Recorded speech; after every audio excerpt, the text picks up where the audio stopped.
আপনারা দেখছেন একুশে টেলিভিশন।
অনেক লোকজন একসাথে ঘরের মধ্যে ঢুকে চিৎকার চেঁচামেচি শুরু করলো।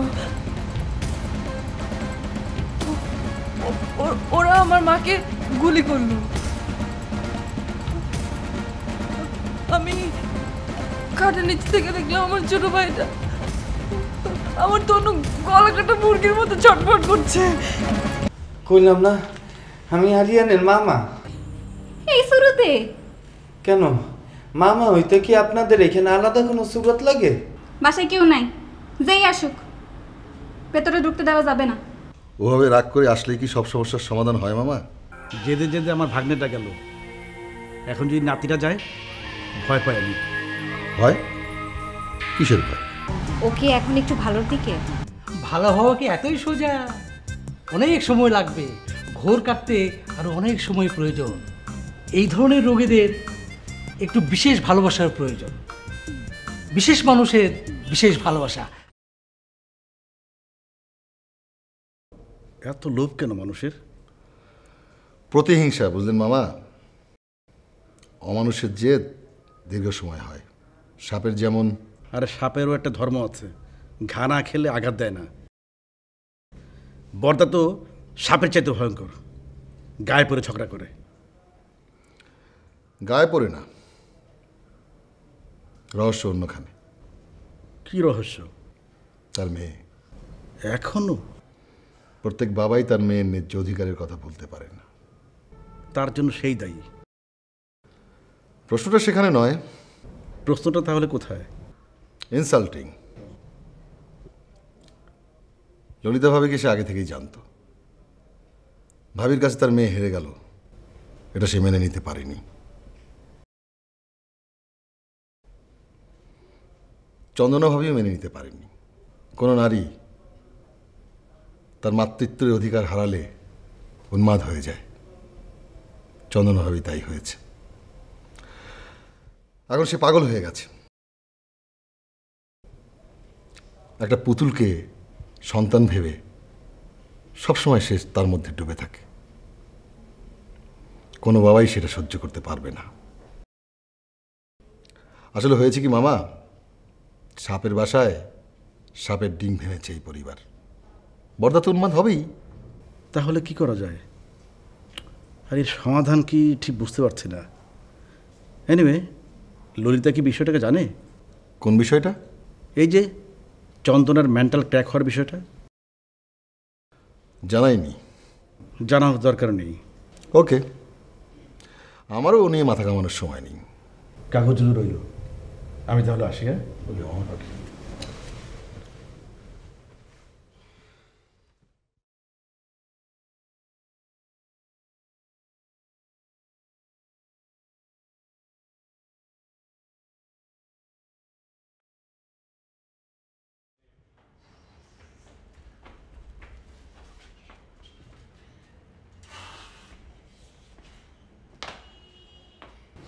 সাইকোলজি বলে অনেক কিছু, কিন্তু আমি বলি অন্য কথা। তুমি কি বলো? আমি বলি হাসো।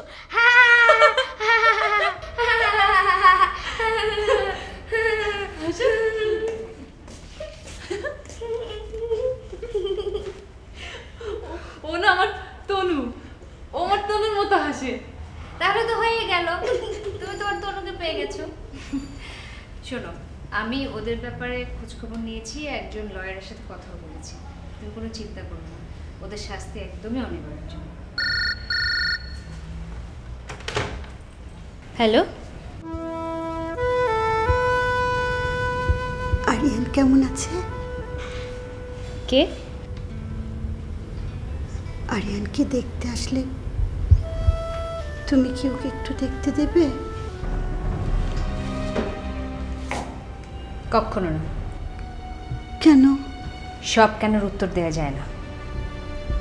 আমি কি আরিয়ানকে দেখার অধিকার রাখি না? না, আমার অধিকার আছে। কোনো অধিকার নেই। আছে, অবশ্যই আছে। না, আমি দেখবো আরিয়ানকে, আমি দেখবই।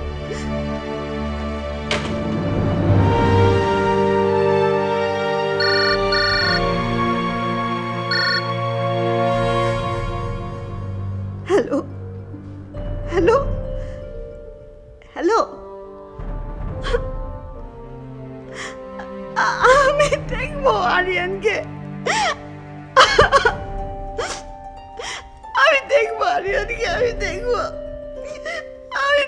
আরিয়ানকে, একবার দেখবো।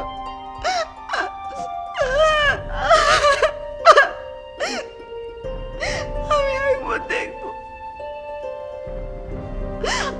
আমি আরিয়ানকে দেখবো, আমি দেখবো তোকে, একবার দেখবো আমি।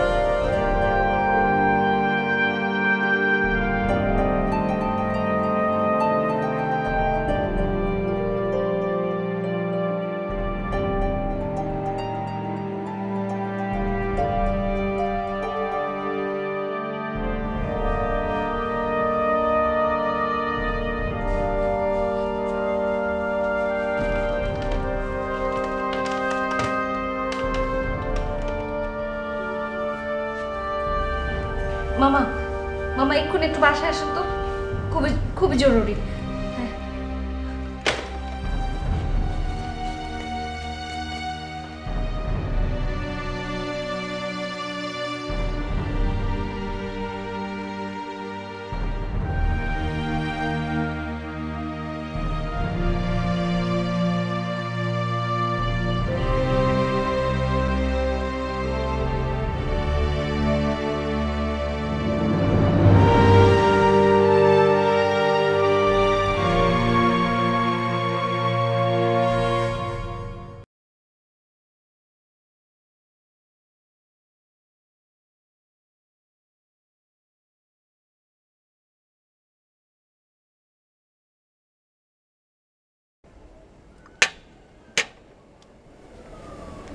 বিষয়টা জটিল। ওই হারামজাদা দেখছি বেশ ভালো খেলায় জমিয়েছে। জামাক,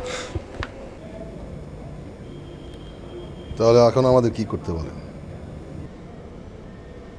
জমুক না, আর একটু জমুক। নতুন পানির ফ্লো যখন শুরু হয় ঠিক তখন পুঁটি মাছগুলো চিকচিক করুন মাদের মতো ছুটতে থাকে।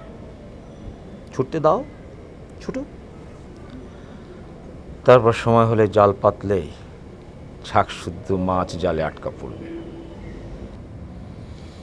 বর্দা যদি পুঁটি মাছই হতো তাহলে নিশ্চয়ই আপনি তার সাথে হাত মেলাতেন। তুই আর লজ্জা দিও না তো। আমি এই জঙ্গলি গাছটাকে মূল সহ উপড়ে ফেলতে চাই। আমি তো আগেই নিষেধ করেছিলাম। মামা, বিষয়টা বিজনেস নিয়ে নয়, বিষয়টা হচ্ছে আশ্রয়ের জমি নিয়ে। কী সব ভুয়া কাগজপত্র বলেন তো? আমি সোজা সাপটা মানুষ, এত প্যাচগোজ বুঝি না। মাঝে মাঝে মনে হয় সব কিছু ছেড়ে চলে যাই, শুধু শুধু দিদারকে কথা দিয়েছিলাম বলে। এত সোজা হলে তো সমাজে বাঁচা যায় না, একেবারেই যায় না। তাহলে কি আপনি আমাদেরকে চুপ থাকতে বলছেন? তুমি আমাকে জানো না, একবার কথা দুবার বললে কেন? ওকে মামা, চলো যাই। এসো। ওকে ভাই, আসে। এসো, সাবধানে যেও। না, বলা তো যায় না বিপদ কোথায় ওত পেতে বসে থাকে। ঠিক তাই, ঘরের শত্রু বিভীষণও হতে পারে। আসি।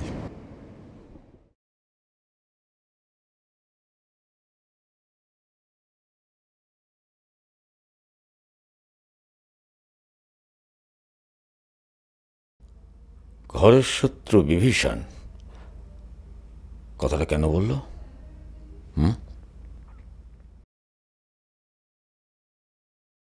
বিষয়টা নিয়ে নতুন করে ভাবতে হবে। তাই তো মনে হচ্ছে, বর্দার চালে বর্দাকে আটকাতে হবে। ইদানিং আমাকে কাছে টানার চেষ্টা করছে। মিশে যান। আপনি বলছেন? লাভ থাকলে কেন না? আমার পক্ষে সম্ভব না, তার যত লাভই হোক। কথাটা শুনে ভালো লাগতো। আমার মা একটা কথা বলতো, অতি লোভে তাতি নষ্ট। ঠিক তাই। তাহলে আমরা শিপিং বিজনেস ইন করছি। মিটিংয়ে তো সেরকমই সিদ্ধান্ত হলো। বর্দার দুর্গ ভেঙে ব্যবসা করা সহজ হবে না, কিন্তু সফল আমরা হবই। বিকেলে কোথায় আছেন? আশ্রমে।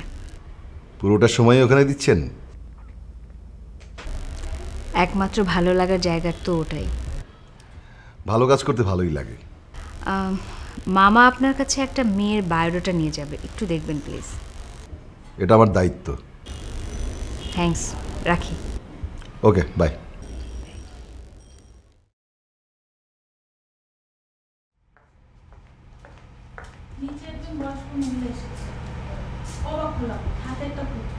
কিছু বুঝলাম না। কি নাম, কেন এসেছে, কোথা থেকে এসেছে? আরে কলিং বেল বাজলো, আমি গিয়ে দরজা খুলতেই সে একেবারে হুড়মুড় করে ঘরে ঢুকে সরাসরি সোফায় এসে বসে পড়েছে। কেমন লাগে বলেন তো? মাথায় সিট আছে নাকি? বুঝলাম না। তুমি বোকা নাকি? বলেছি না যে নাম পরিচয় না জেনে কাউকে ভেতরে ঢুকতে দেবে না। আশ্চর্য।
কেমন আছো তুমি?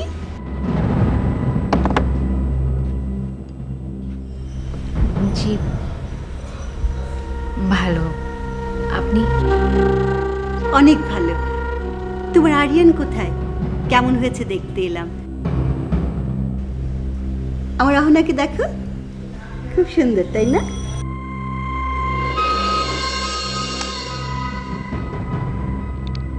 খুব সুন্দর হয়েছে দেখতে।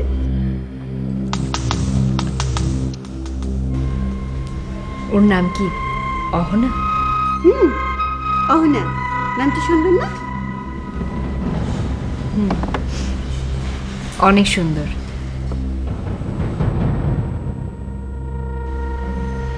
একা এসেছেন?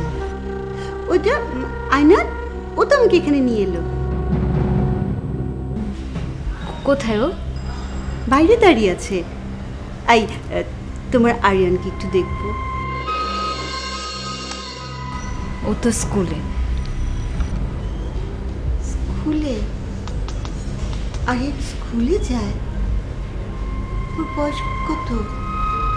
ও কত বড় হয়ে গেছে?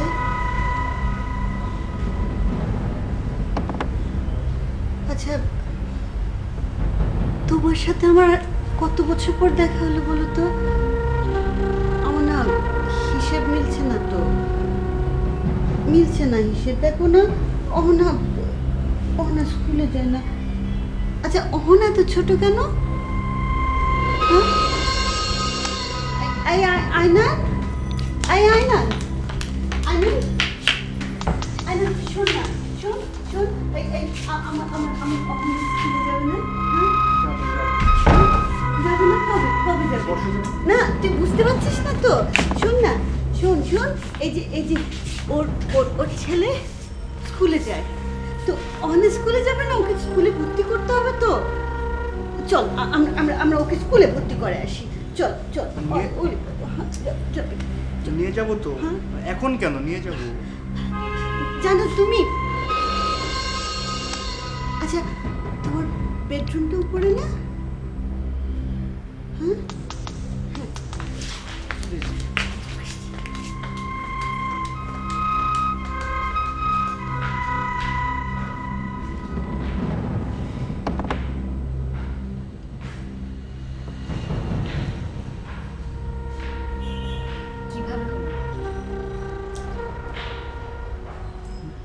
একদিন বড়াপা হঠাৎ করে বললো যে দেশের বাইরে নিয়ে যেতে, নিয়ে গেলাম।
যত বোঝাই বোঝে